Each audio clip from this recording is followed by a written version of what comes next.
Naam, karibu sana mwanafamilia wa Mapro TV katika segment ya kimichezo ambapo tunaangazia habari kemkem za kimichezo ambazo zimejiri, nasi bila shaka tumekuwa tukikuwekea hapa kila siku. Cha muhimu ni kubonyeza neno subscribe chini ya video hii, kisha bonyeza alama kengele ili usipitwe na taarifa mbalimbali na kuwa on time kupata taarifa punde tunavyoupload video zetu. Na kubwa zaidi kwa sasa ni taarifa kutoka katika shirikisho la soka barani Afrika inayohusiana na klabu ya soka ya Dar es Salaam Young Africans.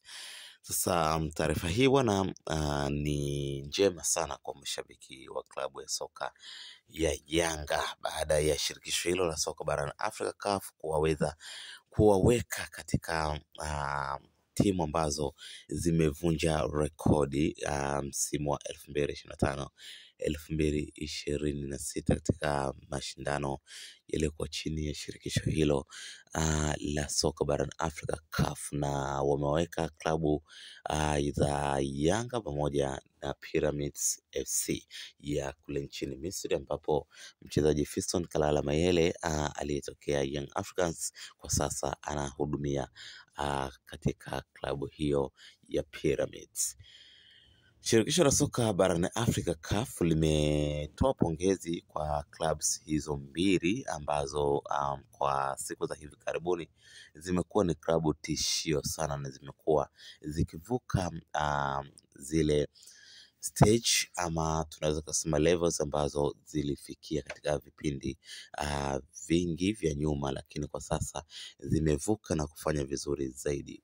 Kwa upande wa Pyramids imefanya vizuri zaidi katika mashindano ya kimataifa ambapo waliweza kuwa washindi wa kombe la klabu bingwa msimu uliopita, lakini pia wamekuja kushinda ile Super Cup na wamekuja kushinda tena Intercontinental, na hivyo kufanya ni klabu ya pekee sana kuweka rekodi ya kuchukua mataji makubwa matatu katika msimu mmoja. Lakini kwa upande wa Young Africans wameweza kuendelea kuchukua kombe la ligi kuu Tanzania bara NBC Premier League, lakini pia wameweza kufika katika hatua kubwa katika mashindano ya kimataifa katika misimu minne mfululizo. Wameweza kufika hatua ya robo finali klabu bingwa, wameweza kufika hatua ya makundi klabu bingwa, wameweza kufika hatua ya finali kombe la shirikisho, lakini pia kwa mwaka huu wameweza pia kufika hatua ya klabu bingwa na bado wapo katika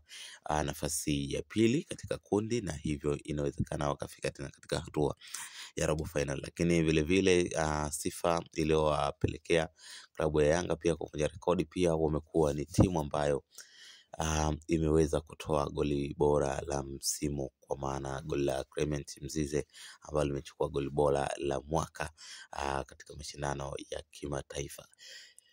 Sambamba na hayo, klabu ya soka ya Yanga imeweza kuendelea ama kushika rekodi za kuwa klabu mbili pekee katika kundi B ambazo hazijafungwa, na hadi hivi sasa wameweza kushinda mechi moja kwa goli moja, lakini pia wameweza kutoa sare ugenini bila kufungwa. Kwa hiyo wana clean sheet mbili, na ukiangalia timu zingine zote zimekuwa zikiruhusu magoli. Hata Al Ahly walivyoshinda 3-1 wameweza kuruhusu goli moja, na hivyo kufanya Djigui Diarra na kipa wa Pyramids pekee ndio kuwa makipa ambao hawajaruhusu goli hadi hivi sasa katika michuano hii ya kimataifa. Kwa hiyo ni hatua kubwa, ni rekodi ambazo zinazidi kuwekwa na klabu ya soka ya Yanga kuwa ni klabu bora ambayo inazidi kufanya vizuri katika michuano mbalimbali ya kimataifa. Una maoni gani kuhusiana na taarifa hii? Tafadhali tuandike kwenye comment section. Nikukumbusha na kubonyeza neno subscribe, itakuwa umefanya vyema kuungana na familia ya Mapro TV ili usipitwe na zile updates kali za kila siku. Hadi wakati mwingine, kwa sasa na kuaga bye bye.